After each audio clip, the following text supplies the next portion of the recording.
año pasado, en Argentina, un ómnibus de niños egresados que llevaba a 43 niños entre 11 y 13 años, salía de una escuela primaria de una ciudad que se llama Benavides, rumbo a San Clemente del Tuyú, la costa de Buenos Aires. Iban de paseo a un sitio llamado Mundo Marino, un parque temático de la costa atlántica. Y de pronto el conductor mordió la banquina, o por lo menos eso es lo que se dijo, perdió el control del autobús y ocurrió la tragedia con muchos heridos que le terminó costando la vida a dos niñitas de 11 y 12 años respectivamente.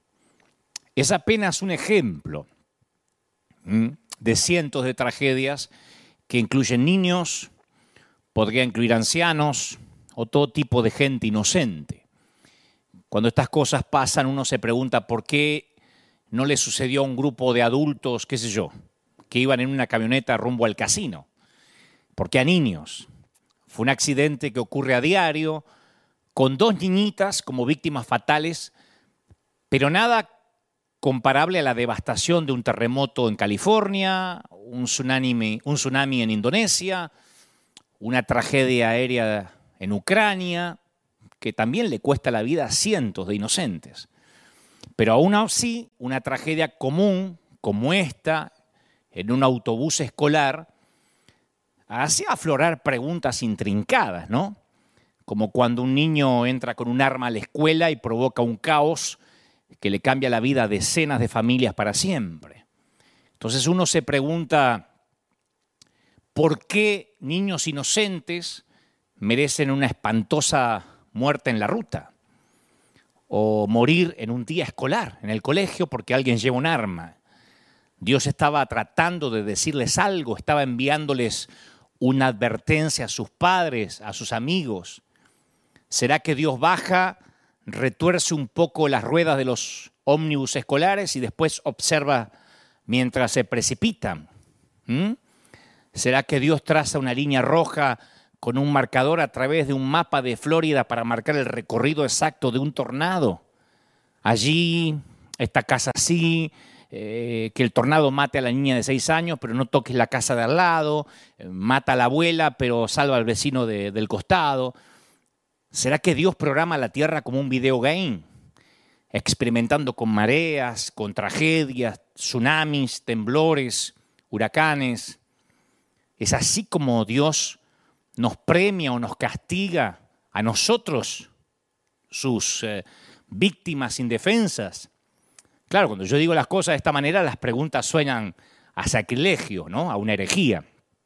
Pero a diario, miles de ateos, incluso cristianos, porque esto no es un patrimonio exclusivo de los agnósticos, se hacen las mismas preguntas. Hay gente que no ha pensado en Dios durante años, durante décadas, y de repente cuando se enfrentan al sufrimiento, arremeten contra Dios lleno de odio, lleno de preguntas. Es que, claro, después del dolor llega la duda casi como un acto reflejo, y el sufrimiento nos lleva a cuestionar nuestras creencias más básicas acerca de Dios. La gente se pregunta, ¿existe Dios? Cuando un ómnibus escolar sufre una tragedia que involucra a niños, uno se pregunta, bueno, ¿y si existe, cómo permite una cosa tan espantosa? Entonces cuando golpea, no podemos dejar de preguntarnos qué es lo que Dios está tratando de decirnos mediante una simple faringitis o la muerte repentina de un ser querido. ¿Hay algún mensaje específico para nosotros? Y yo he escuchado frases, incluso de líderes cristianos comentando, ¿sabían que en aquel terremoto murió un porcentaje mucho más bajo de cristianos que de no cristianos? Casi no murieron cristianos. Como dejando la teoría o la idea vaga que los cristianos que sí murieron, algo habrán hecho para ser puestos al mismo nivel que los mundanos y paganos vulnerables que murieron en la tragedia. Que digo, es una presunción casi ridícula. Es como decir que un cristiano murió de COVID-19 porque no obedeció a su apóstol, porque dejó de diezmar, porque se dejó de congregar. De hecho, han fallecido piadosos hombres de Dios por este virus actual. ¿O qué queda para aquellas tragedias que involucran misioneros cristianos junto a sus familias, que fallecen o viven situaciones adversas o infortunios en el ejercicio de servir a Dios, en el peregrinar cristiano? Las masacres armenias, un accidente de ómnibus que afecta a miembros de un coro de la iglesia, una inundación que causa estragos en un campamento de adolescentes también de una congregación. Son noticias reales. La rotura de un dique cercano a una escuela bíblica. Hijos de misioneros, que me consta, yo tengo misioneros amigos cuyos hijos se han ahogado y ellos, sus padres sirviendo al Señor, o enfermado, por ejemplo, en Chernobyl. La fe en Dios, lo dijimos, creo que uno de los primeros mensajes de esta pandemia, la fe en Dios no es un seguro contra tragedias. Entonces la pregunta es, volvamos a lo que decíamos anteriormente, ¿Dios es un sádico cósmico que se deleita viendo cómo nos retorcemos, que aplasta a los seres humanos como si fueran colillas de cigarrillos? Y si uno escudriña la Biblia, uno va a encontrar varias respuestas, porque uno se hace preguntas, pero las respuestas están en las Escrituras. Lucas 13:10 dice que Satanás, o al menos un espíritu, fue la causa directa de la enfermedad de la mujer, una condición que la había incapacitado durante 18 años. El apóstol Pablo también denominó a su aflicción un aguijón de la carne como un mensajero de Satanás. Job, el libro de Job muestra una combinación de las dos causas. Satanás inflige el dolor, pero después que obtiene el permiso de Dios. Hasta ahí estamos de acuerdo. Ahora, yo creo que convengamos algo que respecto a esa frase, cosechamos lo que sembramos en cuanto a una tragedia. Eso que a veces merodea en nuestra cabeza cuando a alguien le pasa algo malo, se le muere un hijo, el papá se contamina con el virus, decimos, bueno, es que algo habrá hecho y está cosechando. Vamos a dejar algo claro. A veces pasan cosas y nos hacemos preguntas tales como, bueno, a ver, 2.000 autos conducían bajo la lluvia en la ruta o en la autopista. ¿Por qué el auto de mi hijo tenía que derrapar por la banquina y que le costó la vida? De todos los miles de autos que andaban ahí. ¿Por qué yo? ¿Por qué mi hijo? Un problema coronario que enferma a una persona entre 100, según la estadística, y justo le toca a mi esposo, cuando es un hombre joven, cuando todavía lo necesitamos. ¿Por qué mi padre tenía que estar entre las víctimas del COVID cuando hay tantos que sobreviven? Sí, hay muchos que se mueren, pero hay muchos que sobreviven. ¿Por qué mi padre, si además es cristiano? Entonces ahí uno tiene que ponerse de acuerdo que, bueno, una persona que va a mucha velocidad, no sé, por rutas resbaladizas por la lluvia, está coqueteando con el peligro de una tragedia. Yo quiero dejar esto en claro, primero, que tiene que ver con la consecuencia directa a algo que hacemos sin prevención. Una persona que ingiere comida chatarra expone su cuerpo a riesgos de salud, como el colesterol, como arterias tapadas. Es imposible que uno comiendo mal no termine deteriorando su cuerpo. Alguien que se expone al contagio de una pandemia puede contraer el virus, lo dicen los científicos, lo dicen los médicos. Entonces las Escrituras dejan bien claro que nuestras acciones pueden afectar nuestra salud en la tierra. Parece algo infantil, pero yo no puedo avanzar si no dejamos esto claro, ¿no? Fumar, beber alcohol en exceso, sexo promiscuo, uso de drogas, de estupefacientes, glotonería, no cuidarse, todas ellas tienen consecuencias directas y dolorosas. Yo no puedo no ponerme el cinturón de seguridad cuando subo a conducir el auto y si tengo un accidente que me cuesta la vida, después culpar o que mi familia culpe a Dios por lo que me pasó. ¿Por qué? Bueno, por imprudencia. Eso es algo que tenemos que dejar en claro. Los científicos reconocen estas conexiones y hablan sobre esas conexiones, que nos pueden costar la salud. Los principios dentro de la creación se aplican a cristianos y no cristianos por igual. Ahora, seguramente estás pensando, bueno, está bien, yo entiendo eso, que si no me cuido, que si salgo desnudo cuando hace frío me voy a agarrar una pulmonía. Hasta ahí estamos claros. Después hay otros que dicen, bueno, pero algunos pasajes del Antiguo Testamento también muestran que Dios causa el sufrimiento como castigo del mal comportamiento de la gente. Es verdad. Los libros proféticos están llenos de advertencias de juicios venideros. Pero esas predicciones de destrucción vienen después de advertencias muy directas y explícitas. Amós, Jeremías, Habacuc, Oseas, Ezequiel, enumeran listas de pecado y maldad que van a provocar el castigo. Dios los usa para decirles eso al pueblo. En casi todos los casos, los profetas saben o tienen la esperanza que Dios va a contenerse si Israel se arrepiente y se vuelve a Dios. Entonces, el juicio viene claramente de Dios, pero no de una manera caprichosa o injusta. Si vamos al Antiguo Testamento, era el castigo ese congruente con el pacto o contrato de Dios para con Israel. Y llegaba después de mucha advertencia.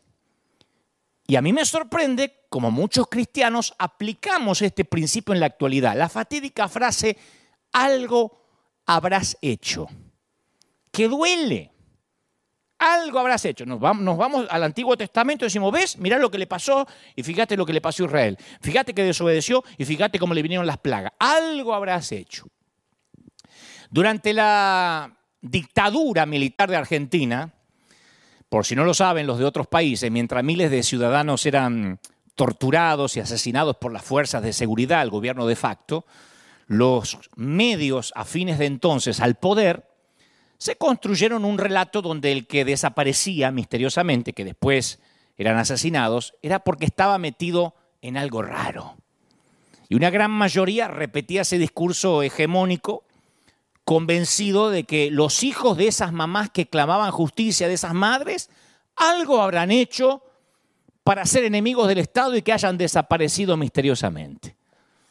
De allí que se popularizó en los tiempos más oscuros, en esos tiempos infames de la Argentina, la frase, en algo estará metido, algo habrán hecho. Nadie se metía, la mayoría eran pasivos, porque si desaparecían era porque en algo raro estaban.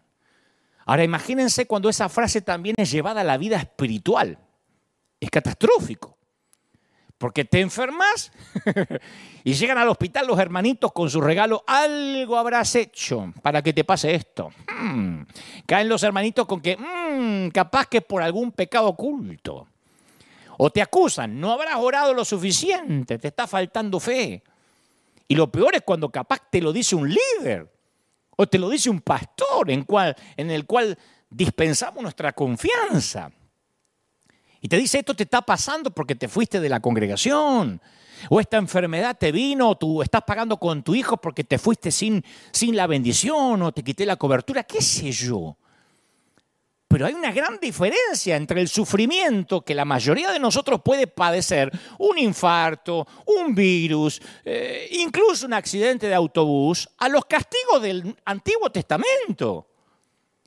En el Antiguo Testamento, el castigo seguía a las advertencias repetidas contra un comportamiento específico. Quiero que esto quede claro para que seas libre. Porque de hecho, para que el castigo sea eficaz, se necesita un vínculo claro con la mala conducta. ¿Tiene sentido lo que digo? Para que el castigo sea eficaz, ese castigo tiene que tener un vínculo con la mala conducta. ¿Cómo castigamos a un hijo?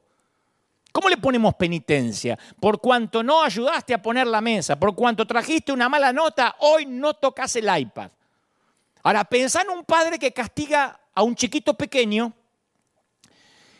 Qué poca utilidad sería para esos papás que se acerquen por atrás, sigilosamente, y en el rato libre que el nene está jugando, ¡paf!, lo golpee sin explicación. ¡Toma! Para que aprenda. Y el nene no sabe por qué se le pegó. No entiende. Un comportamiento así, ¿qué produce? Un nene neurótico, no un nene obediente.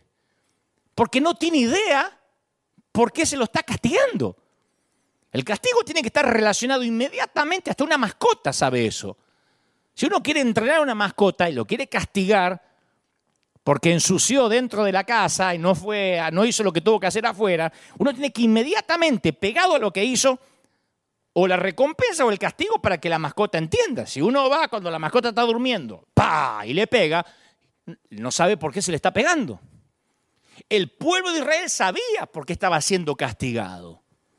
Cada vez que vamos a la Biblia, los profetas le habían advertido con detalle.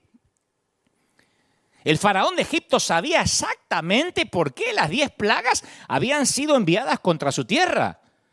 Dios se lo había dicho a través de Moisés, le había dado la razón y le había dicho cómo se lo podía evitar. El faraón le dice en un momento a Moisés, ora para que las ranas sean quitadas, por supuesto, pero mañana ora. Las plagas estaban a una oración de distancia para que se vayan. Entonces los ejemplos bíblicos del sufrimiento como castigo se ajustan a un patrón. Yo quiero que prestes atención a esto porque te va a liberar como me liberó a mí. En el antiguo pacto, el dolor viene después de mucha advertencia y nadie pregunta más tarde por qué les pasa lo que les está pasando. Saben exactamente en la Biblia por qué están sufriendo. Jonás no dice, oh, me agarró un pez, iba por la vida y me tomó. Ya sabe por qué. Porque Dios lo mandó a Nínive y el tipo se fue para Tarsis. O sea que no hay un castigo que sea de imprevisto y que la gente no sepa por qué le está pasando. Ahora, ¿se parece el patrón de lo que te estoy contando con lo que nosotros en la mayoría vivimos en la actualidad? Recibimos una revelación directa de Dios en la que nos advierte de una catástrofe venidera.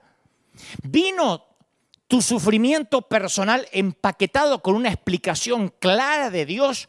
¿Por qué te pasa lo que te pasa?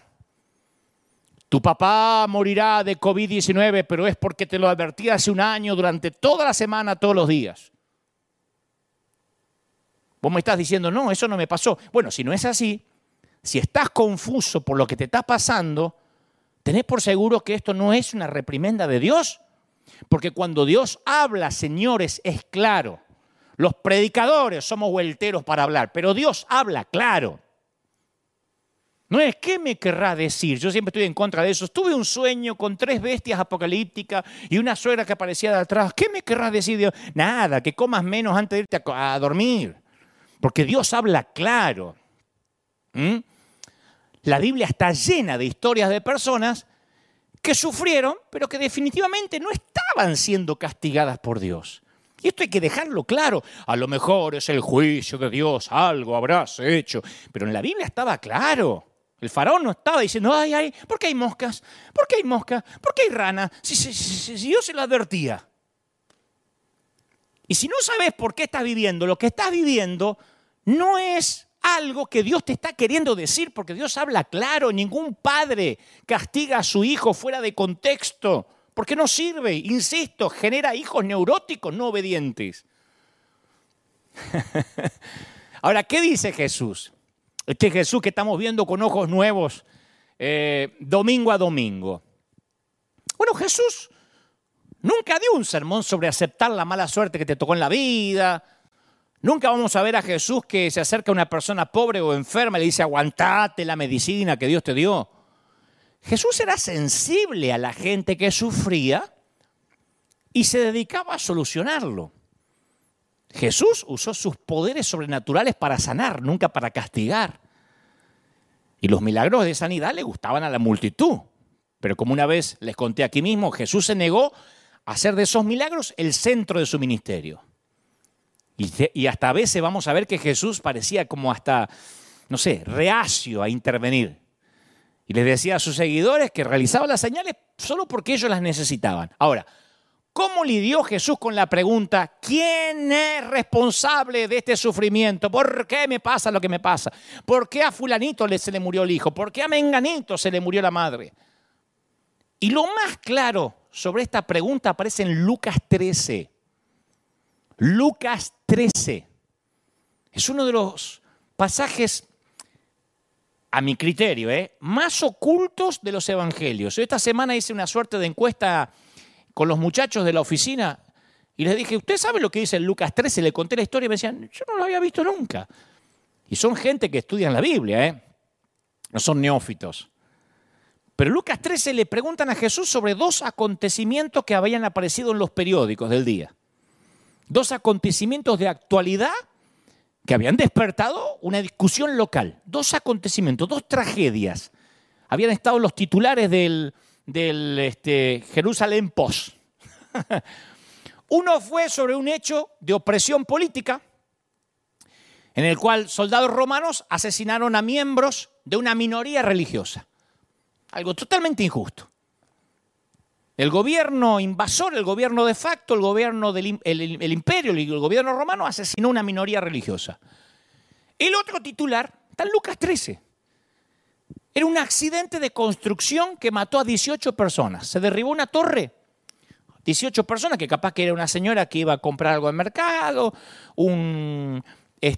alguien que pedía en la calle, un leproso que por ahí, o un mendigo que estaba sentado ahí, una mamá con un nene. No se sabe quiénes eran los 18, pero era gente como cuando ocurre una tragedia. Gente que se les cayó una torre, murieron 18 inocentes. Entonces aquellos judíos del siglo I van a Jesús a preguntarle acerca de lo que era equivalente para ellos al accidente de autobús que iba para Mar del Tuyú que te conté, o por qué cristianos mueren del COVID-19. Está Jesús caminando entre nosotros, le vamos a preguntar. Acá hay dos injusticias. 18 inocentes mueren porque cayó una torre y los políticos matan a inocentes cristianos. A ver qué nos dice. Y la respuesta de Jesús, que relata Lucas 13, es brillante. Porque él no respondió por completo la pregunta de ellos, la cuestión de la causa. Nunca explicó exactamente, les voy a contar por qué cayó la torre y por qué los romanos mataron a esos cristianos, por qué ocurrieron esas dos tragedias. Pero deja una cosa en claro, muy brillante, insisto. Esas cosas no ocurrieron como resultado de una ofensa específica a Dios.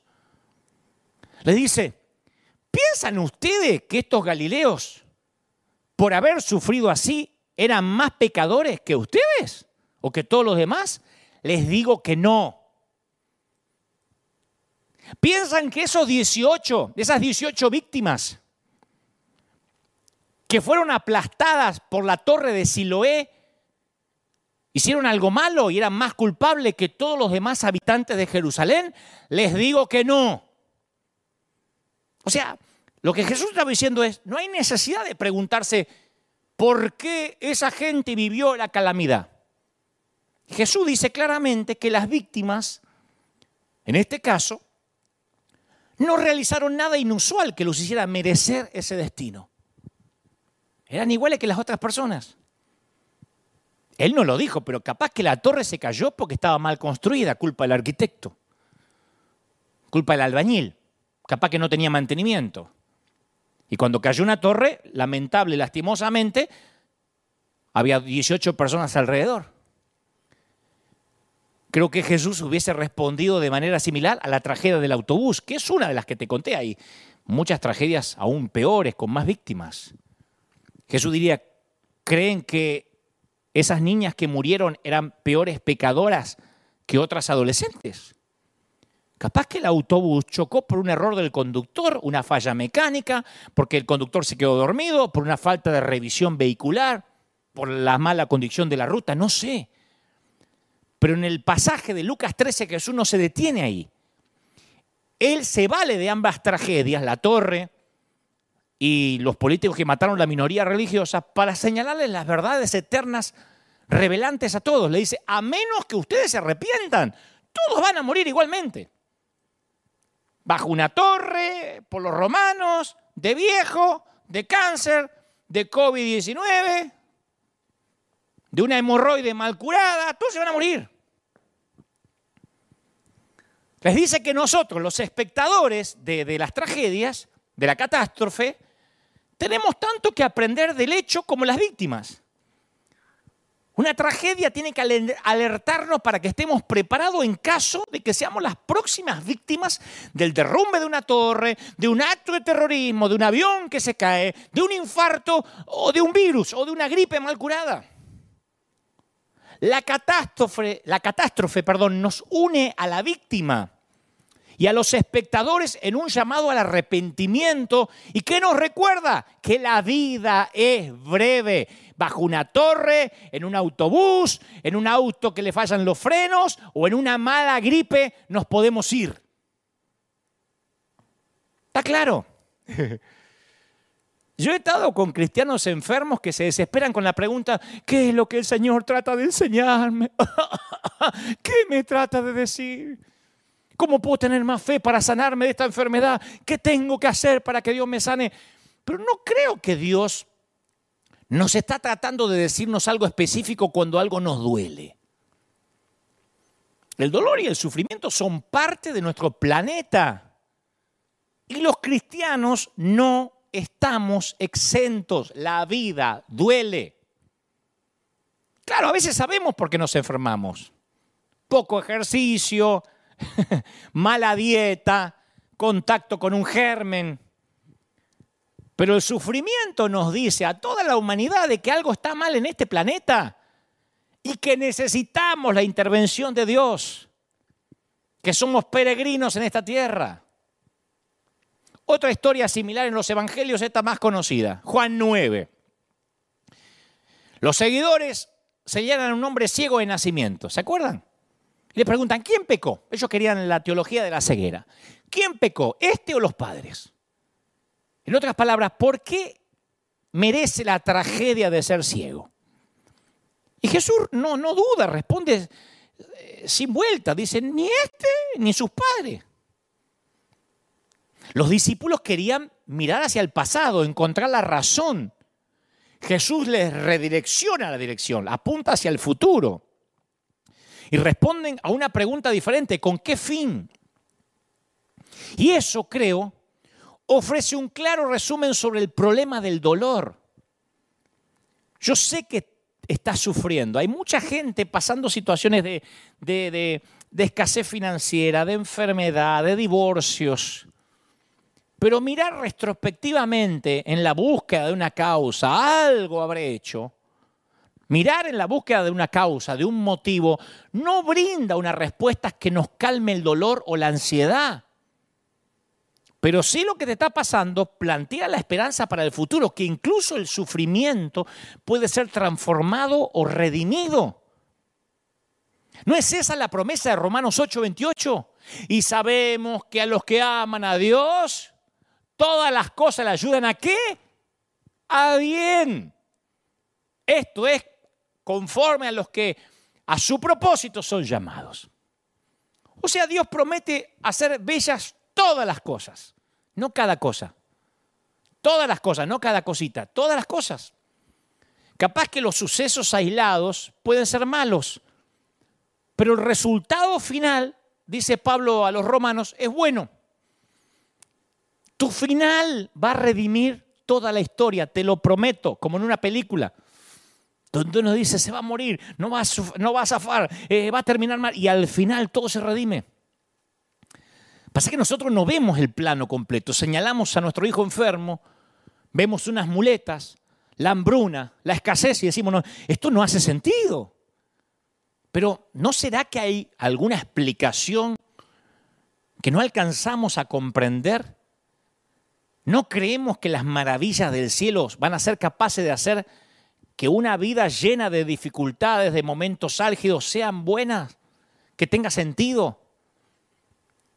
Pablo opina así en 2 de Corintios capítulo 4, versículo 17.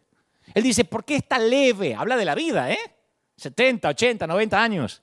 Esta leve tribulación momentánea. A toda la vida le llama la leve tribulación. ¿Viste como el momento de turbulencia del avión? Señores pasajeros, estamos atravesando un momento de turbulencia, va a durar unos pocos minutos. Hemos suspendido la hora del almuerzo.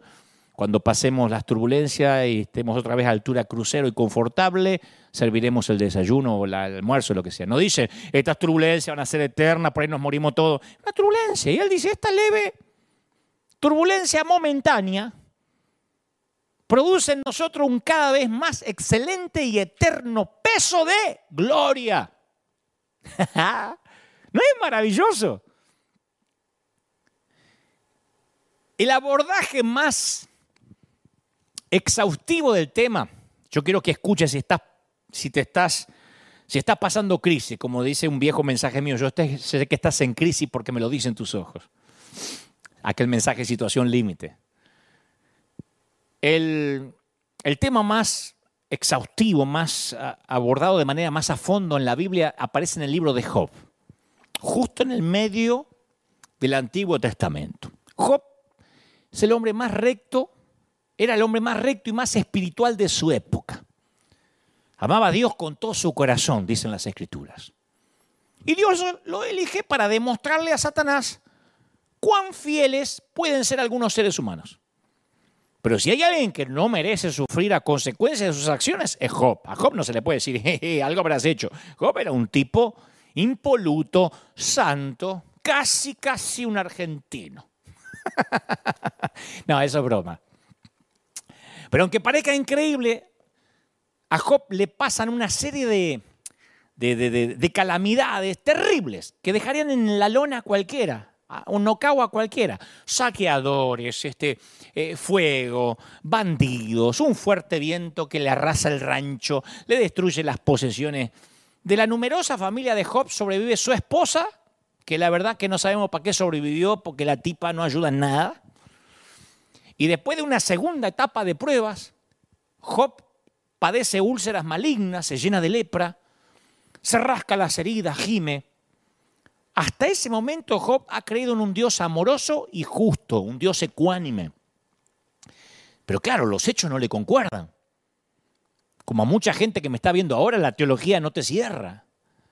Y Job se hace preguntas angustiantes, la misma que harían todos los que padecen dolor. Porque yo, ¿qué hice mal? ¿Qué está tratando de decirme Dios que no logro entender? Y Job sabía que Dios cuando castiga, en el caso del antiguo pacto, hablaba claro. Y esto es literalmente, es como ese golpe que llega de imprevisto. Y justo ahí quienes caen, los amigos del algo habrás hecho. Porque los amigos del algo habrás hecho, siempre aparecen los tipos, son casi omnipresentes. Cuando más necesita consuelo Job, caen los explicólogos. Viste que hay un montón de explicólogos en las redes, abundan eso. Ayer uno me decía, veo que hablas mucho, que eres un legalista en recuperación. Y yo creo que necesitas hacer una exhaustiva búsqueda de que estás dolido en tu corazón. Y me psicoanalizó. Qué lindo que te psicoanalicen gratis, ¿viste? Sin que se lo pidas. Sería lindo que la gente guarde sus consejos hasta que se los pidan. Pero bueno, eso es un caso aparte. Los explicólogos llegan. Los teólogos que siempre son estos teólogos y explicólogos que están distribuidos por la vida de manera estratégica. De modo que te encuentres mínimo 1 o 2 al día. Uno dice, no, pero los puedo esquivar. No, están distribuidos de manera tal que es como la policía, ¿viste? Que uno dice, ¿quién me va a agarrar a ver el semáforo en rojo? Y está a la vuelta con la moto y hace, ¡oh! El fariseo es así. Está esperando que algo te pase y apareció, ¡oh! Con la sirena. Job, Dios está tratando de decirte algo. Aleluya. ¿Viste que se te paran con la Biblia así al lado de la cama? Nadie sufre sin causa. Hay algo que tienes que confesar. ¿Viste? En mi tiempo se movían así cuando te daban las profecías, porque como que le iban bajando los mails de arriba. Aleluya. O le entraban los fax en ese tiempo. Yo he conocido líderes que decían eso. Hasta que ellos mismos después se enfermaban, se infartaban y ahí no lo podían explicar. Ahí era sufrimiento por la causa, pero mientras que le pasaba al otro, había pecado oculto. Entonces se le acercan a Job y dicen, mirá Job, el sentido común y el razonamiento nos dicen que un Dios justo trata a las personas con justicia. ¿Por qué no te pones a pensar qué hiciste malo? Algo tenés algún muerto en el closet, algún muerto en el placar seguro. Porque los argumentos de los amigos de Job son similares a los que se ofrecen hoy, a los ciertos cristianos hoy en día. Que Dios recompensa a aquellos que obedecen y permanecen fieles y castiga a aquellos que pecan. Entonces cuando uno se enferma o pasa una situación difícil, caen los amigos de Job y te dicen, confiesa tu pecado y Dios te va a aliviar del sufrimiento. ¿Sabes qué feo estar al lado de un ataúd? ¿Sabes qué feo estar al lado de un cajón blanco, un cajoncito blanco con un nene? Y que venga alguien de la iglesia y te diga, esto es porque dejaron de diezmar, se apartaron. Uno dice, la iglesia debería estar allí para ayudar, para abrazar en el momento más espantoso que puede tener un ser humano. Pero algo habrás hecho, es algo que venimos arrastrando de una doctrina falsa, de algo que tenemos que desaprender. La esposa de Job le sugiere otra alternativa, dice, maldice a tu Dios y morite, muere. Job no merece esta tragedia, pero aún así Dios merece la lealtad de Job. Y vamos a ver ahí semi escondido también en Job, que Dios rechaza todas las teorías de los amigos de Job. En un momento dice en Job 42:7, estoy muy irritado contigo y con tus dos amigos. Muy irritado. Porque lo que han dicho de mí no es verdad. Job 42:7, estoy muy enojado. Porque decía, no, este es Dios. Y el libro de Job, cuando uno lo lee, debería terminar con esa idea de que cada vez que sufrimos es porque Dios nos está castigando. Ahora ustedes dirán, sí, pero Dios lo permitió. Bueno, pero Satanás decía que Job estaba condicionado para amar a Dios. ¿Qué le dijo Satanás a Dios? Quítale las bendiciones, desafió el enemigo, y mirá cómo se derrumba la fe de Job. Y el pobre Job, sin tener nada que ver, fue seleccionado para una contienda cósmica. Quedó en el medio. Satanás le dice que Dios, que Él, no es digno de ser amado por sí mismo. Que la gente de fe como Job lo sigue porque Dios lo soborna con bendiciones para que lo amen. La respuesta de Job, cuando todas las bendiciones desaparecen, ¿va a aprobar o no la teoría de Satanás? Satanás le dice, Dios, ¿sabes por qué te ama este y te aman todos? Porque los bendecís. Quítale la mujer, quítale el ganado, quítale los hijos a ver si todavía te ama. Esto es igual a que al tiempo en que llegó la pandemia y probó el amor de muchos que iban a la iglesia. Los fieles siguen fieles. Los fieles están conectados acá con sus pastores. Acá tenemos una iglesia fiel que sigue sembrando, sigue mandando su ofrenda. Dicen, cuando quieras, pastor, estamos listos para empezar. Y después está el otro que no, ¿cómo puede ser que un Dios permita esto? Lo mismo. Los que estaban por los peces y los panes, obviamente se decepcionan en estos tiempos. Los que aman a Dios de verdad, no. Y Dios quería probar que Job lo amaba, no por lo que le daba, sino por quién era él. Ahora, yo sé que estás pensando, ¿y qué? ¿No es justo acaso que yo sea bendecido? Vamos a razonar juntos. Con esa palabra que usamos tan rápido, así tan fácil, y no es justo, ¿cómo sería un mundo perfectamente justo? Vamos a imaginar un mundo justo. Imagínate que la moral, o la falta de moral, ¿no?, operaría de acuerdo a las leyes fijas, como son las leyes de la naturaleza. ¿No? Si el castigo por las malas acciones funcionaría como el dolor físico. Viste que si uno toca el fuego, se quema. No hace falta que te den la teoría del fuego para saber que no tenés que tocar. Un nene toca el fuego una vez y después no toca más. Funciona. Ahora, imagínate un mundo justo que castigue el pecado de la misma manera, así, rápida y acertadamente.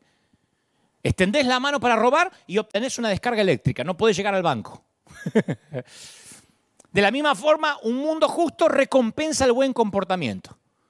Sé honesto con tu declaración de impuestos.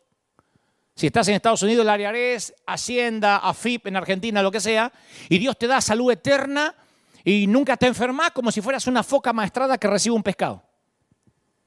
¿Fuiste algún día a un parque temático? ¿Viste que a la foca le hacen hacer algo y le tiran el pescado? Porque es la forma de decir, lo hiciste bien. Imagínate este mundo paralelo y vos decís, bueno, está bueno. Por fin reinaría la justicia y la equidad.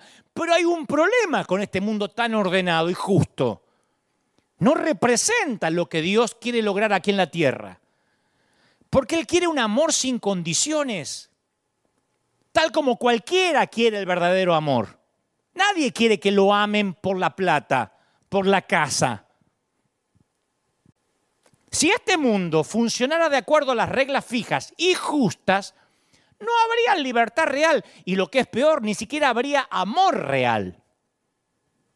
Actuaríamos correctamente a causa de nuestra recompensa inmediata, como la foca. Fui bueno con alguien, que Dios me bendiga. Cada acto de bondad estaría lleno de motivos egoístas. ¿Me explico? Amaríamos a Dios debido a una necesidad programada. Ese es el grave problema del concepto de la iglesia multinivel o el mal llamado evangelio de la prosperidad. Siembro, diezmo, amo, me congrego, doy, sirvo porque me conviene. Si no me resulta en un par de meses, me voy de la iglesia frustrado.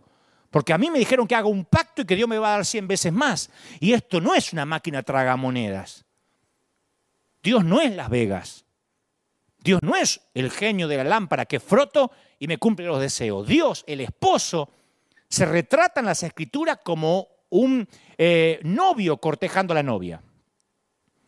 Él quiere nuestro amor incondicional. Y si el mundo estuviera construido de manera que a cada pecado le corresponde un castigo y a cada buena acción le corresponde una recompensa, la comparación con el esposo no haría sentido.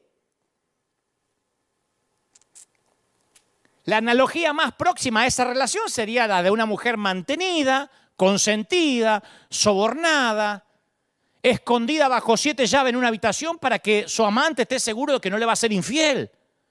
Encierro a mi mujer arriba porque ésta me mete los cuernos. ¿Saben cómo se llama eso? Prostitución legal. Te encierro en la habitación, tengo sexo con vos cuando quiera, no te muevas de ahí, no mires a otros tipos, porque yo acá te mantengo, te doy todo y no tenés por qué andar saliendo por ahí. Prostitución legal. Dios no mantiene entre algodones a su pueblo, ni quiere prostitutos. Quiere hijos. Y Dios quiere que elijamos amarlo ¿cómo? Libremente. Incluso cuando la decisión y la elección acarree dolor. Porque estamos comprometidos con Él por amor, no por las recompensas. ¿Ves cómo cambia el Evangelio? El Señor quiere que nos aferremos a Él como lo hizo Job, incluso cuando tengas todas las razones para rechazar a Dios. Entonces Él sabrá que lo amás de verdad. No porque Jesús es una nueva marca de shampoo. ¿Por qué vas a la iglesia? Y porque Jesús es mejor que el Ceramidas y la crema enjuague. Porque es mejor que una que me ofrece, es mejor que el Herbalife, te voy a decir. Y un poquito mejor que Amway. ¡No! Satanás fue ante Dios con la acusación de que los seres humanos no son verdaderamente libres. La gran pregunta era, Job, ¿era fiel solo porque Dios le había permitido llevar una vida próspera?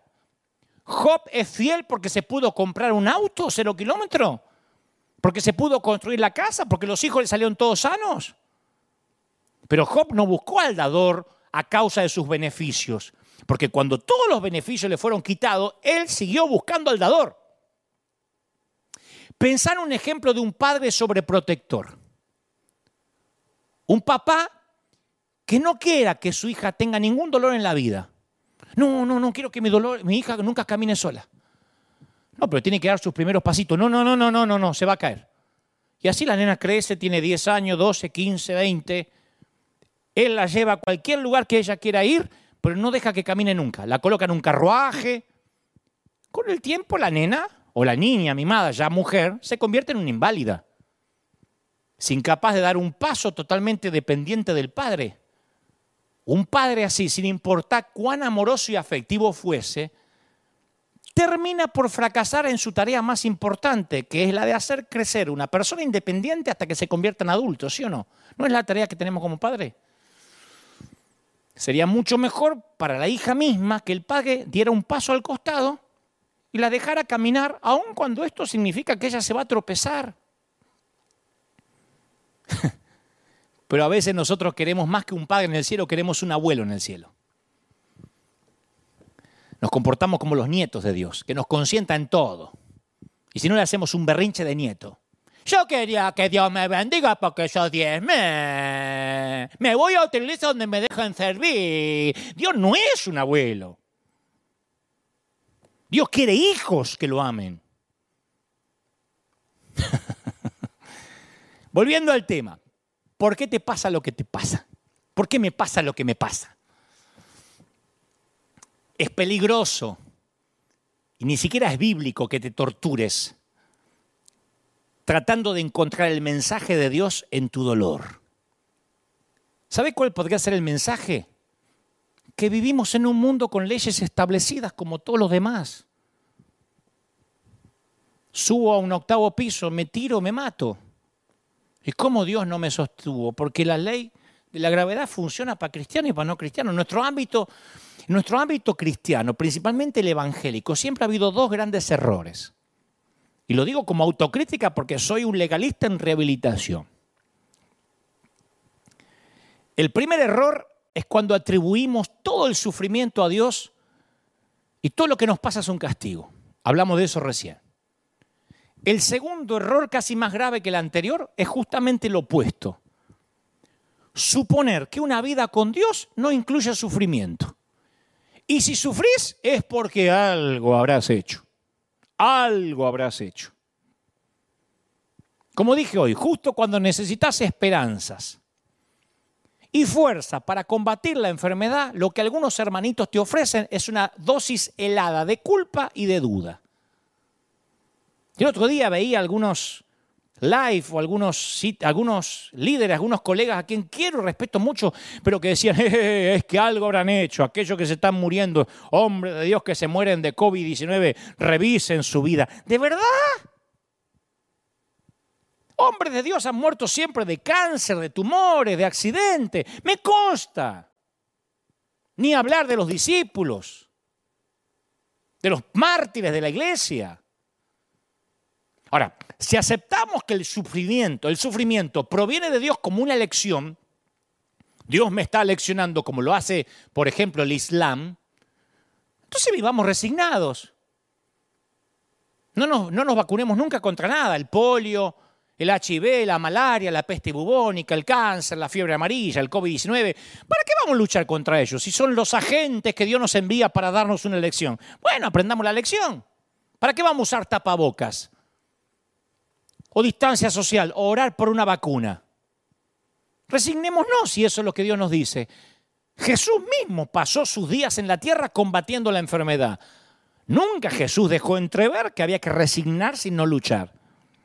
Los cristianos más que nadie tenemos el derecho, ¿qué digo el derecho? La obligación de luchar contra el sufrimiento humano. Si no es fácil.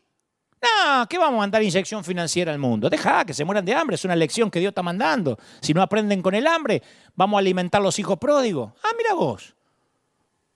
Entonces habría que arrancar la parábola del buen samaritano, vamos a quitarla de ahí porque no sirve, no suma. Me dijeron muchos, ¿para qué mandás plata? ¿Para qué mandás gente allá? Dejalo, si ni a Cristo tienen. ¿En serio mandás a la India? ¿Qué? ¿Aceptaron a Cristo? Sí. No. ¿Y les da de comer? Imagínate que Jesús hubiese pensado así. A la prostituta, che, ¿diste fruto? Al cobrador de impuestos, che, ¿cuánto llevas vos de cristiano? Mostrame el certificado de que estás diezmando, si no, no te voy a bendecir. Hablamos ya de eso, ¿no? Bastante. Ahora, otra gran mayoría de la iglesia nos inclinamos en dirección hacia el segundo gran error. Creemos que la vida con Dios no incluye sufrimiento ni dolor. Y ahí es cuando algunos sienten que Dios les falló en el contrato. Cuando sienten que su trato unilateral, porque Dios no lo firmó, unilateral con Dios fue quebrantado. No, es que Dios no juega limpio. ¿Cómo me pasó esto si yo nunca dejo de congregarme? Una vez escuché a alguien que me decía, no entiendo, se me rompió el auto. No entiendo qué me quiere decir Dios, que cambies el auto, que lo lleve al mecánico, ratón, o que le pongas gasolina. ¿Qué me quiere decir Dios? Es la segunda vez que choco, que aprendas a manejar, burro. ¿Qué te va a decir el Señor? Entonces la mayoría cree tener un acuerdo contractual con Dios. Bueno, yo prometo ser decente, buena persona, y a cambio Dios va a salvar a mi hijo, a cambio Dios va a sanar a mi esposa, a cambio Dios me va a cuidar el trabajo y a cambio nunca me voy a enfermar. Y cuando Dios no satisface sus expectativas, quedan girando en un torbellino de preguntas, de dudas. Dios no ha trazado líneas ni ha hecho tratos.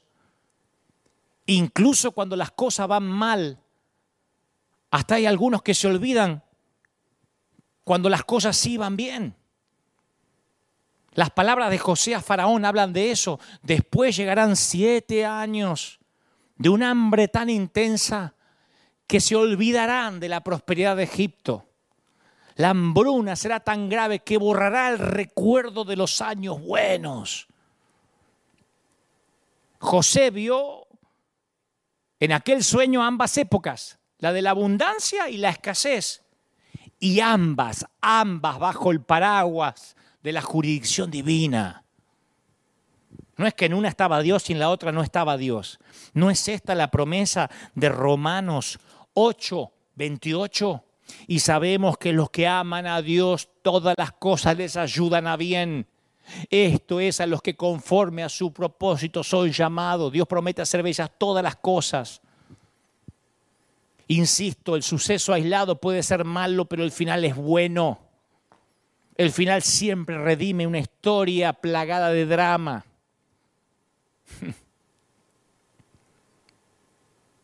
Yo pienso en los cristianos en Irán, en Pakistán, en Camboya.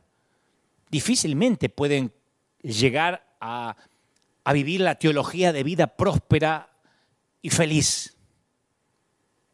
El grave problema que tenemos los cristianos es que algunos creemos que la prosperidad material es la única señal de la bendición de Dios. Entonces se mira con sospecha al que no puede prosperar, al que no puede cambiar el autito, al que anda todavía en bus, en colectivo, al que pierde el trabajo, porque percibimos en el subconsciente a la escasez, al malestar, al sufrimiento como señales de la desaprobación de Dios.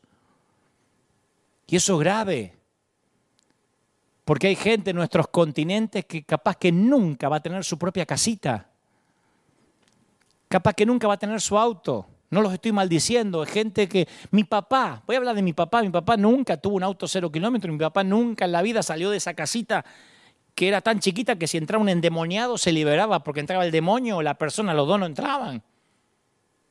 Y por eso voy a decir que mi papá era desaprobado por Dios.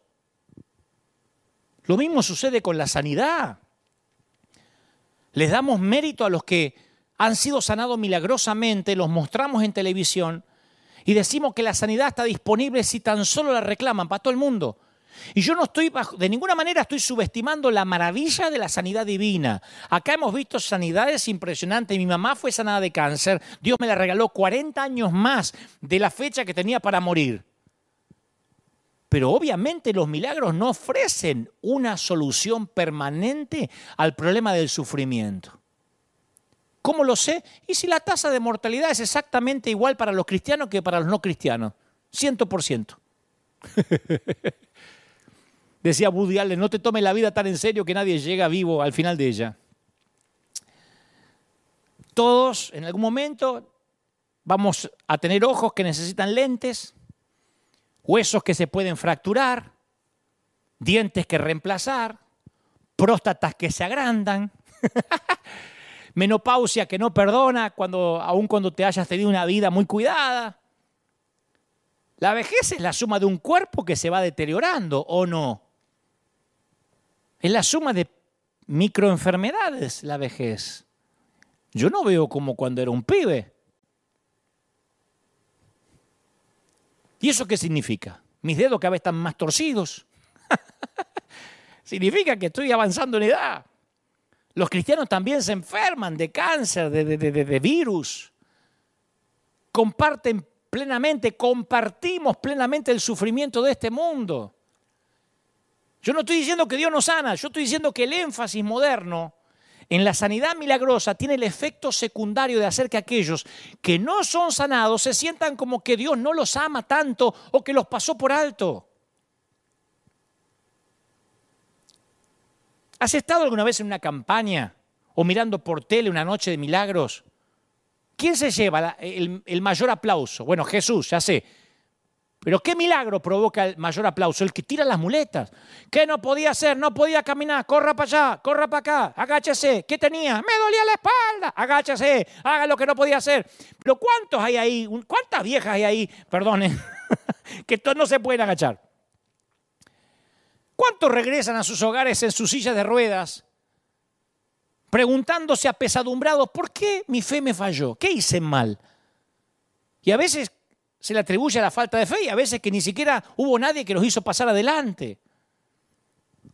No, es que cuando iba a orar por mí el evangelista se cansó y se fue. Voy a probar suerte en la próxima cruzada, de verdad. Y a diferencia de muchos evangelistas, el apóstol Pablo no parecía esperar riqueza, salud y bienestar en la vida cristiana. Le dice a Timoteo, en Timoteo 3:12, asimismo serán perseguidos todos los que quieran llevar una vida piadosa en Cristo Jesús. Y perseguido no es que no te dejen abrir el templo. Perseguido en los tiempos de Pablo era que te quitaban la cabeza. Entonces una persona enferma no es una persona necesariamente poco espiritual. No sos espiritual porque tenés que inyectarte insulina. No sos poco espiritual porque tenés que inyectarte insulina. No sos poco espiritual porque dependés de muletas, de un andador. Porque tu mesa de luz está llena de medicamentos o de vitaminas. Porque la fe cristiana no nos equipa mágicamente con un traje espacial, una escafandra, ¿se dice? Escalafranda. ¿Cómo se dice? Escafandra. Porque si no existe la palabra, la invento. No es un traje espacial herméticamente sellado y libre de gérmenes para protegernos contra los peligros de la tierra.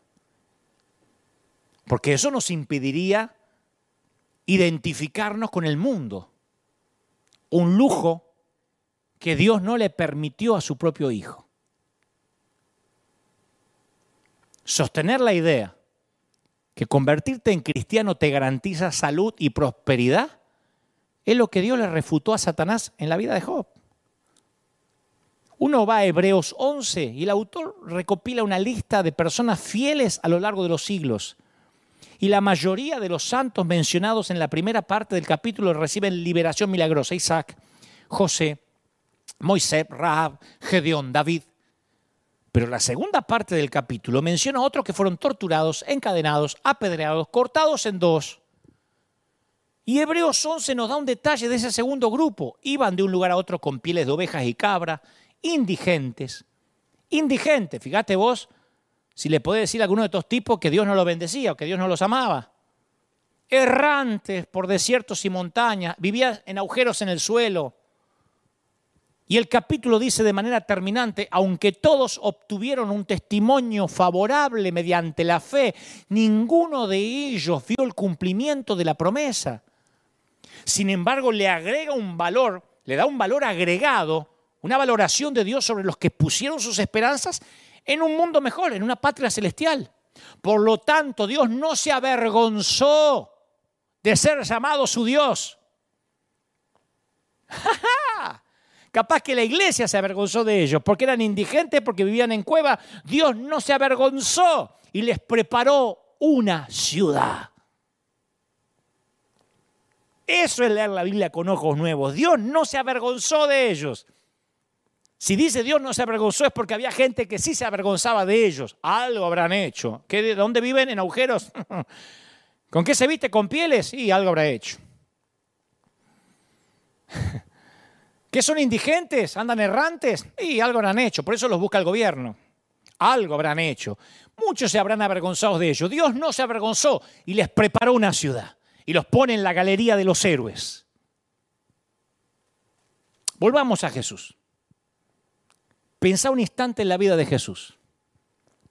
Fue la única persona que pudo planear su propio nacimiento. Nadie puede hacer eso. Nadie puede planificar su nacimiento. Pero se humilló, cambió un cuerpo celestial por un cuerpo frágil hecho de sangre, tendones, cartílagos, células nerviosas. La Biblia dice que no hay tentación conocida por el hombre que no haya conocido Jesús. Solo, cansado, hambriento, agredido personalmente por Satanás, acosado por admiradores, perseguido por enemigos muy poderosos. Cuando Jesús empezó, la gente se le reía. ¡Ah, de Nazaret! ¿Puede venir algo bueno en Nazaret? Una vieja broma racista. Jesús el pueblerino, el campesino de Nazaret. Hasta la palabra Jesús, hasta el nombre Jesús era muy común en ese tiempo. Con esa reputación parecía que los otros rechazados, los aislados por la lepra, los recaudadores de impuestos, los pecadores famosos lo atraían. Una vez los vecinos de Jesús lo expulsaron del pueblo y trataron de matarlo. Su propia familia cuestionaba su cordura. Sus hermanos no creían en él. Sus seguidores eran pescadores, campesinos. Y al final incluso ellos lo abandonaron cuando los compatriotas de Jesús cambiaron su vida por la de un terrorista. Pero Jesús mantuvo sus propias reglas y jugó limpio. Jesús nunca te va a exigir nada que Él no se haya exigido a sí mismo. Mientras fue hombre, actuó de hombre. El hecho de que Jesús haya venido a la tierra donde sufrió y murió no elimina el dolor de tu vida ni el dolor de mi vida. Pero ¿sabes qué hace? Muestra que Dios no se sentó de brazos cruzados a observarnos sufrir en soledad. Él se transformó en nosotros. Él dijo, yo también. Todas nuestras preguntas acerca de Dios y el sufrimiento deberían filtrarse a través de lo que sabemos sobre Jesús. Ni una vez Jesús dijo, aguantate el hambre, tragate la aflicción.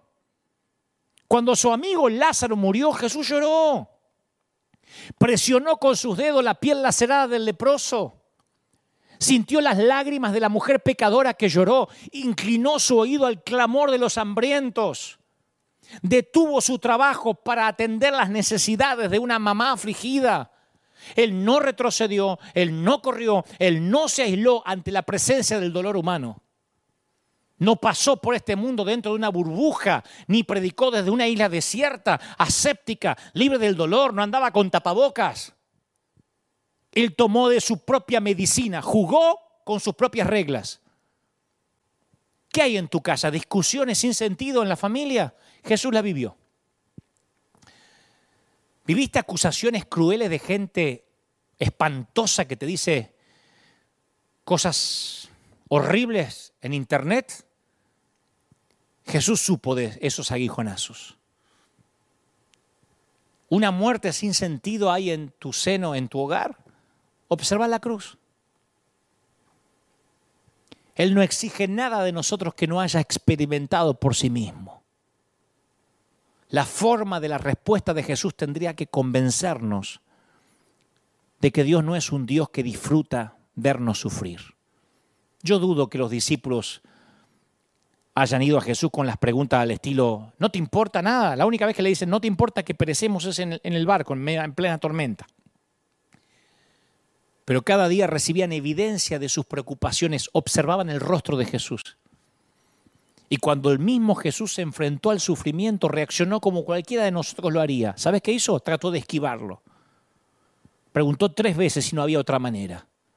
Y no había otra. Entonces Jesús sintió esa sensación tan humana del abandono. A ver si te suena familiar. Dios mío, ¿por qué me has desamparado? ¿Oraste así alguna vez?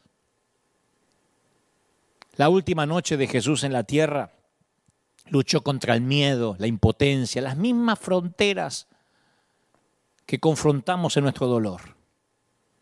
Y Dios no nos dio palabras, filosofías, teorías sobre el dolor.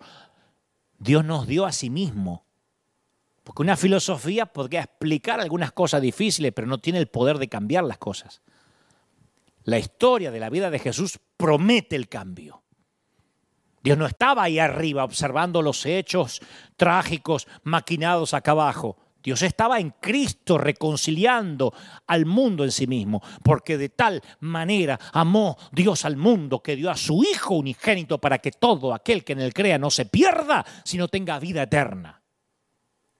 Si Dios está de nuestra parte, ¿quién puede estar en contra nuestra? El que no escatimó ni a su propio Hijo, sino que lo entregó por todos nosotros, ¿cómo no habrá de darnos generosamente junto con Él todas las cosas? Romanos 8:31.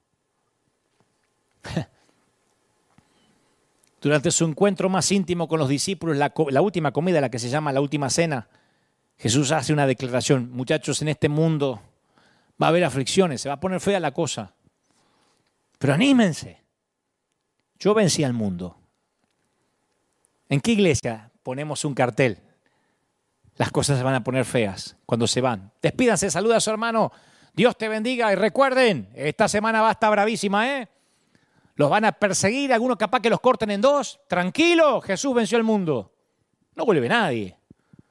Fíjate los escalofríos que tendrían en las espaldas los discípulos, los 11 tipos, cuando Jesús le dice, se va a poner bravo.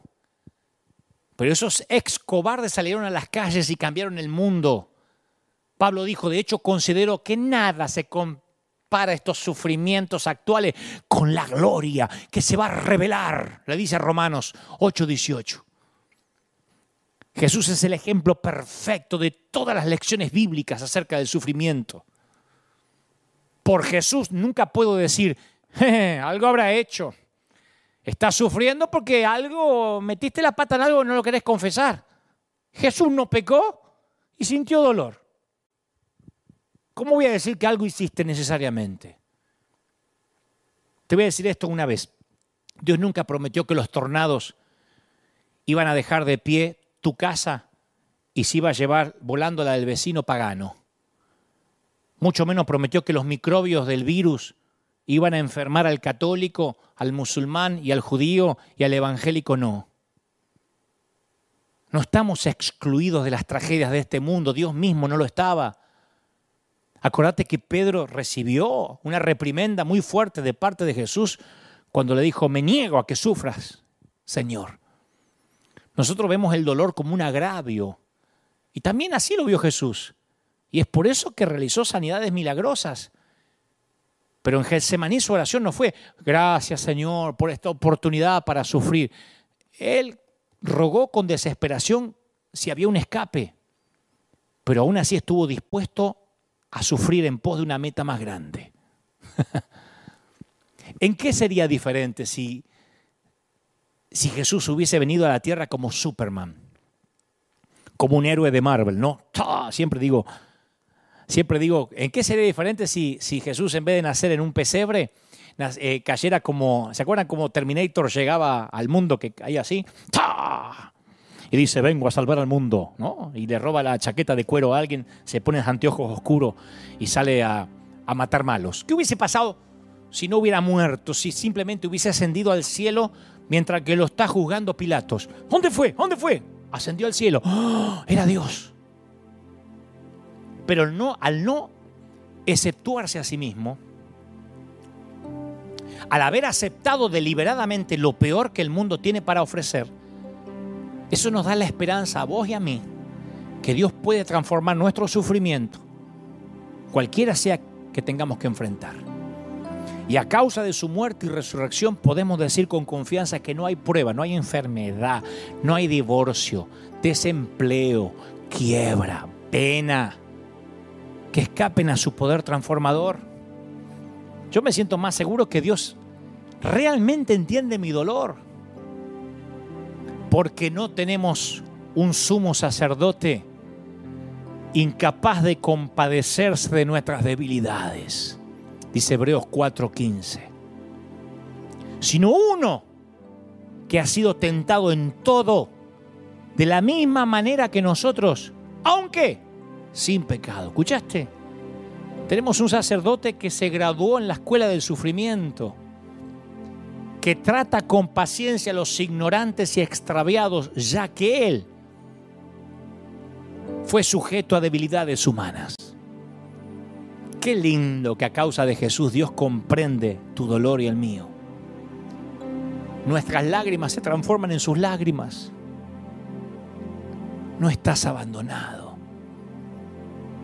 Te prometo, no estás solo. Cada lágrima que derramaste está en un cáliz, en una copa de oro en los cielos. No estás solo. ¿Cómo te ama el Señor? ¿Cómo te ama el Señor? Renuncia a todas esas frases de los amigos de Job. Algo habrás hecho, no hiciste nada. Quítate ese legalismo retrógrado de encima. Yo sé que hay gente mirándome diciendo, mi líder me maldijo. Claro, cuando ese líder te dice, si te vas de la iglesia, si te quitas mi cobertura, lo vas a pagar con tus hijos, uno dice, es una estupidez. Pero después pasan unos meses y tus hijos tiene un accidente con la bicicleta, se machuca un dedo, va a parar al hospital en el peor de los casos, y esas palabras te vienen porque Satanás como que tiene una grabadora y te tiene las palabras de vuelta. ¿Ves? Lo estás pagando. Y encima lo que te está pasando, que es porque estás sujeto a un mundo natural, encima tenés que cargar con la culpa de las frases de gente que no sabe quién es Dios. Una locura. Una locura que nos digan algo habrás hecho. No hiciste nada. Hace poco enterraste a un ser querido, ni siquiera te pudiste despedir de él, no hiciste nada malo. Mi mamá partió con el Señor, mis hermanos partieron con el Señor. Yo me acuerdo cuando mi mamá falleció un miércoles, un jueves. Yo el domingo estaba predicando acá y la gente estaba esperando a ver si yo iba a salir con cara larga. Y no es que sea un desalmado, pero le dije a la gente al final del servicio, ¿qué creían? ¿Que iba a dejar de servir a Dios? Mi mamá se mató toda la vida orando para que yo sirviera al Señor. ¿Cómo puedo honrarla? Sirviendo al Señor. ¿Y no vas a hacer luto? Si se fue con el Señor, no decimos se nos adelantó, para allá vamos todos. ¿Por qué me voy a poner a llorar como una marrana, no saliendo debajo de la sábana? ¡Ay, que mi mamá! ¿No vamos todos para allá? ¿Qué predicamos si no? Sí me duele, sí la echo de menos. Pero no por eso voy a dudar de Dios. Si nunca nadie me prometió eternidad de este lado del sol. Nunca nadie me dijo, nunca te vas a enfermar, tu familia va a ser perfecta, el perro no se te va a morir nunca, la leche nunca se te va a cortar, la carne que hagas nunca se te va a quemar. Eso es el evangelio barato que se predica por ahí. El verdadero evangelio hace que transites por caminos difíciles, pero que nunca tu lealtad a Dios esté en juego. Voy a terminar con esta historia real. Alguna vez la conté. A mí me impactó mucho la vida de Sandra, que estaba destinada a ser una vida de cuentos, porque Sandra creció en la fe, su abuelo era el pastor de la iglesia en la cual ella creció, se graduó de una universidad cristiana muy bonita, comenzó a trabajar como enfermera, se casó con un muchacho cristiano también, galán, casi argentino. Después de 4 años de casada y con 2 meses de embarazo de su primer hijo, su esposo le dijo que no estaba seguro de asumir la paternidad. Mirá vos, le gustó hacerlo al chico, pero no le gustaba tenerlo. Y 2 meses más tarde, ella se enfermó y él la abandonó, pleno embarazo. Sandra seguía orando por su esposo, segura de que este iba a regresar como el hijo pródigo, pero se enteró de que le fue infiel. Y no solo eso, había contraído una enfermedad de transmisión sexual. Y el regalo que el papá le dejó al bebé cuando éste nació fue la enfermedad que le transmitió. En el momento del parto, su bebé estaba callado cuando debía llorar, azul y flácido cuando debía estar rosadito. Rachel o Raquel nació anacefálica, con un único tallito cerebral para realizar las funciones primarias. Los médicos le dijeron que iba a vivir unos días o semanas, pero las semanas se convirtieron en meses, los meses en años. Y la vida de Sandra, de la mamá, consistía en trabajar turnos de 12 horas mientras alguna amiga le cuidaba a la bebé. Luego pasaba todo el día cuidando a Rachel. Obviamente esa ruta no estaba pavimentada con los sueños que por lo general las mamis tienen para sus hijos. Sandra nunca iba a tomar un video de su primer día en la escuela, nunca Rachel iba a tener Instagram ni Facebook, ni iba a hacer videitos, no habría boletín de calificaciones, no habría ninguna entrega en el altar a un muchacho. Sandra nunca iba a ver a su nena dar un primer paso, nunca podía sentir los deditos gorditos de la nena agarrados de su mano, nunca le iba a escuchar decir la palabra mamá. Nunca sabría Sandra siquiera si Raquel o Rachel la reconocía como mamá. Un día Sandra decidió tomarse unas vacaciones porque se la merecía después de 3 años. La nena tenía 3 años. Sería la primera vez que se separaba de su hijita desde que nació. Le dijeron, tenés que descansar. Y se tomó unos días y cuando aterrizó en el aeropuerto de regreso, su cuñado la saludó con las palabras que ella había esperado desde que su nena había nacido. Rachel había muerto.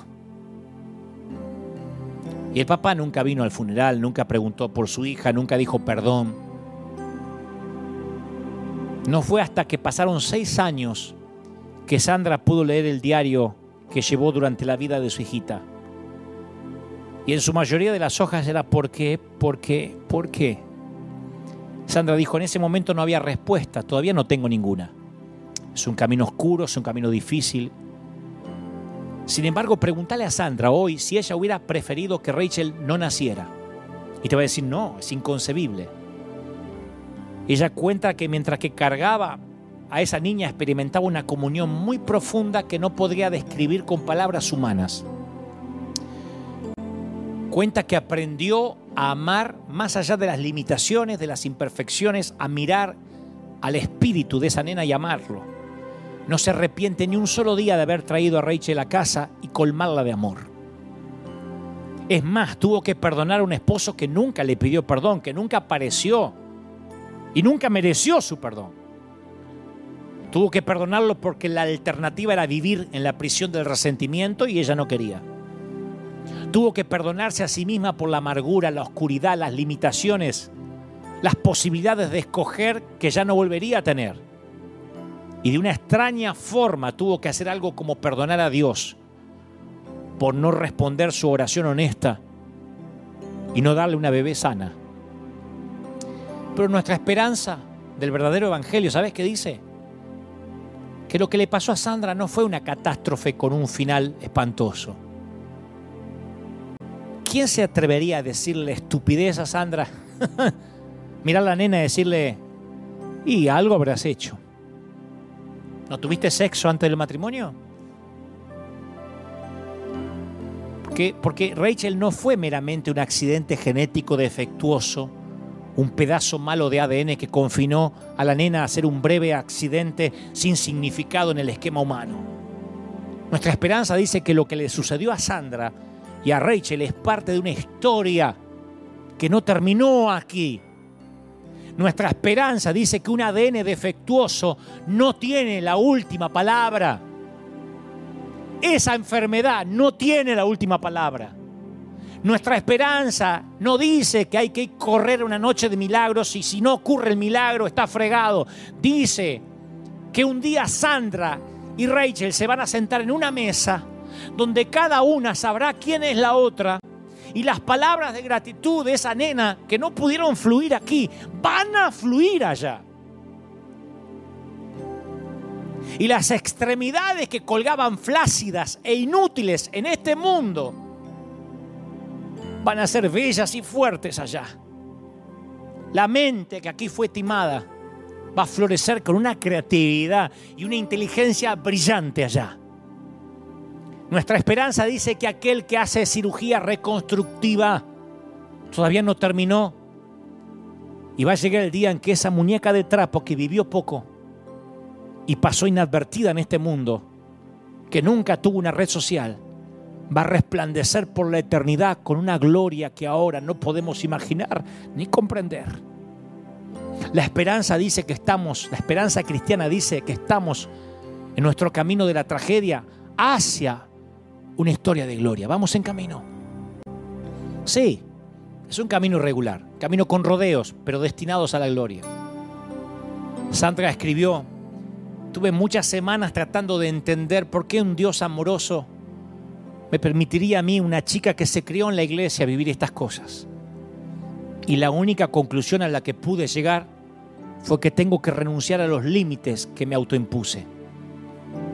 Tengo que ofrecer mi vida entera, cada minuto de ella, al control de Dios, confiándole los resultados.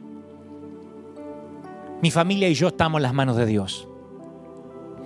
No he hecho tratos, ni he trazado líneas diciendo, cuidado Dios, no cruces esta línea. Entregué mi vida incondicional al Señor. Y donde había pánico hay paz y calma. A donde imperaba la necesidad, ahora hay tranquilidad.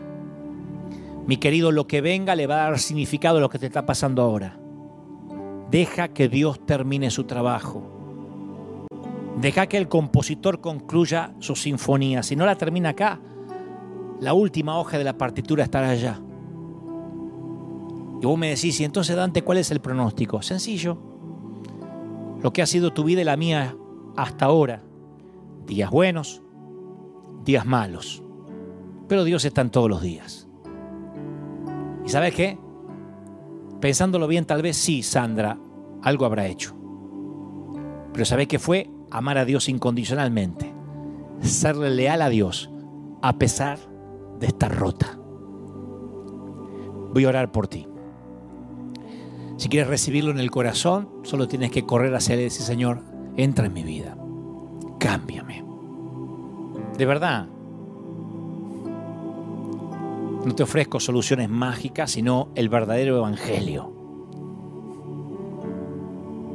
Sé que nada va a devolver a tu hijo ni a tus padres. Nada va a hacer que mi mamá esté de vuelta. Yo viajo a la Argentina y la extraño un horror. Y como no estuve en su funeral, como no la vi en un ataúd, siempre me parece que me está esperando. Pero Buenos Aires ya no es la misma sin ella. No está. Extraño a mis hermanos, no están. Nada me los puede devolver de este lado del sol.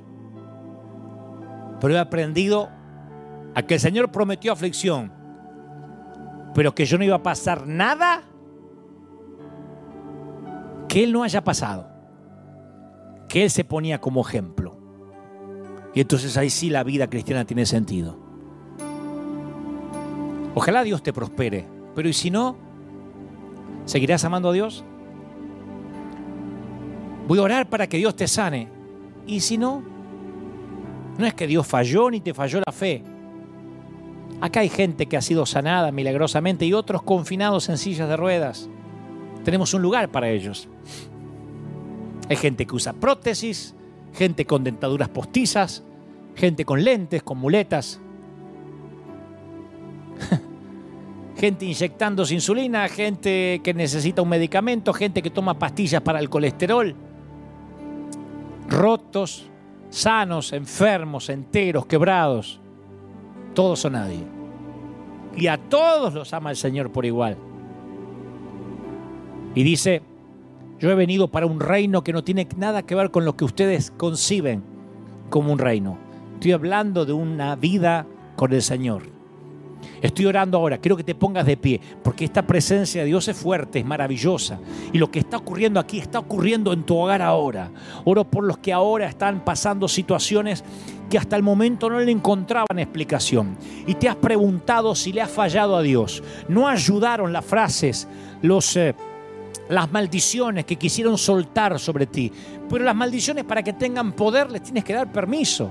Tienes que decir, tienes que tener fe en que esas maldiciones van a ocurrir. Si las rechazas, no tienes poder.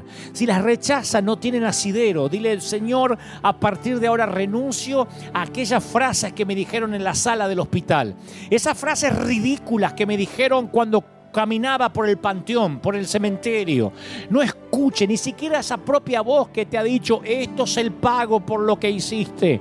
El Señor me dice que te diga, yo he sufrido y yo entiendo tu sufrimiento, entiendo tu dolor, porque no tenemos un sacerdote que no haya padecido lo que estás padeciendo.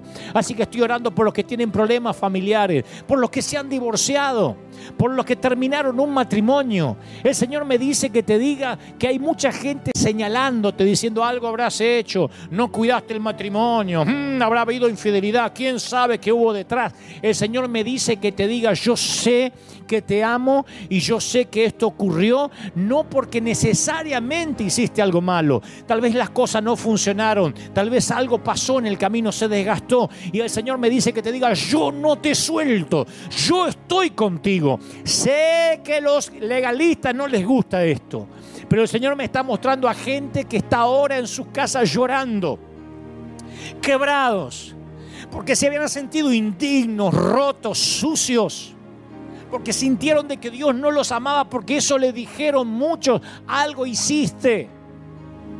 Pero el Señor no es alguien que te haga pagar, aun si metiste la pata, dice el Señor, nuevas son las misericordias, ni siquiera cada año, todas las mañanas. Te perdonó el Señor. Ya está. Te perdonó, sé libre.